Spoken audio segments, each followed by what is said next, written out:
o sangue de cordão? Sim.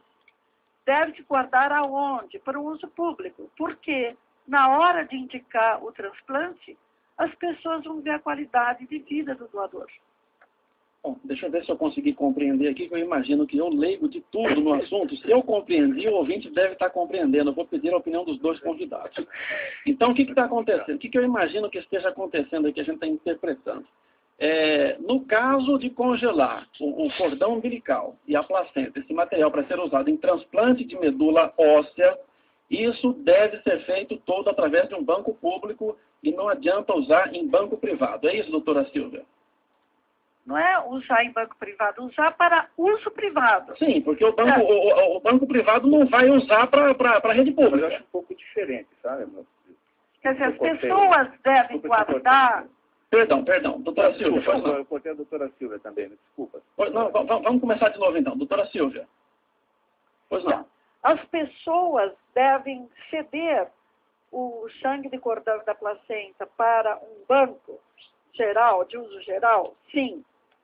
Segundo, não se deve guardar para uso pessoal aquele material. Sim, mas é justamente essa diferença do público e do privado. Quem usa o privado não vai usar aquele material para a rede pública, vai usar para o próprio paciente. Não é isso? É isso, doutora? Mas também a mãe pode doar aquele material para um terceiro ou para um quarto. Ela pode doar. Ela pode retirar do banco privado e pôr na rede pública. Ele pode doar para outro. Agora, o único problema é que se o filho dela teve câncer, esse material não vai servir. Nisso tudo o senhor está de acordo, doutor Nelson? Eu discordo um pouco da doutora Silvia. Embora, assim, a visão dela é muito hematológica. Assim, eu acho assim que, pra você ter uma ideia, o primeiro fato de uma criança que teve um tumor e usou a próprio sangue de cordão umbilical ocorreu no Brasil em 1999 no Albert Einstein. Inclusive, isso é uma informação que corre o mundo, tá certo?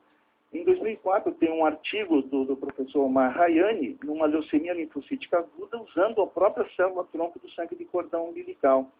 Então, eu acho que a história do sangue de cordão umbilical é muito recente. O transplante de medula também, quando começou há mais de do Donald Thomas, que é o prêmio Nobel, se você pegar a história inicial do transplante de medula, ninguém teria coragem de fazer. Houve décadas para que isso seja o sucesso que é hoje. Eu não tenho dúvida que o sangue de cordão guardado no sistema público deve ser incentivado e que o sistema privado vai ter um papel importante nessa área. Por quê? Porque a tecnologia não para aqui.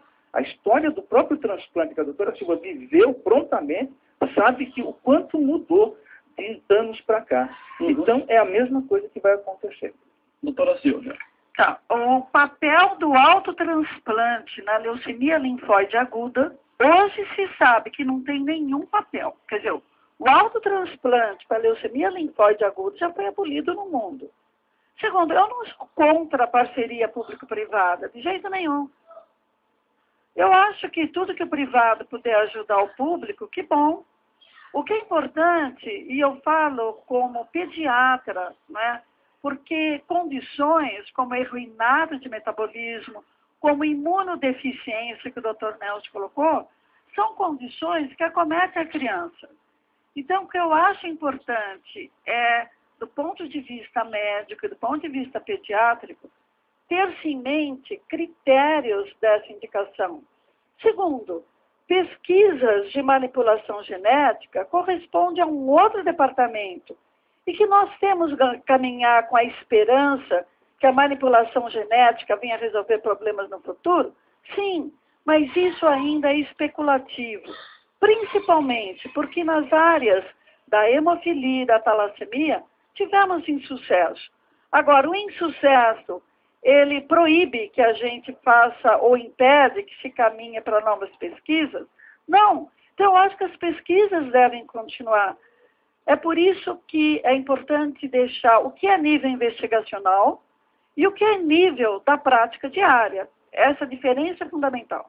Entendi. Então, tem a questão da pesquisa científica que avança e continua a ser discutindo aí a manipulação de células e mudança genética, essa coisa toda, mas no que diz respeito à prática de transplante de medula, tem um protocolo já discutido e de consenso no mundo, é isso? O protocolo aqui do Brasil é registrado pelo Brasil Corte e pelos 600 que participam do Brasil Corte.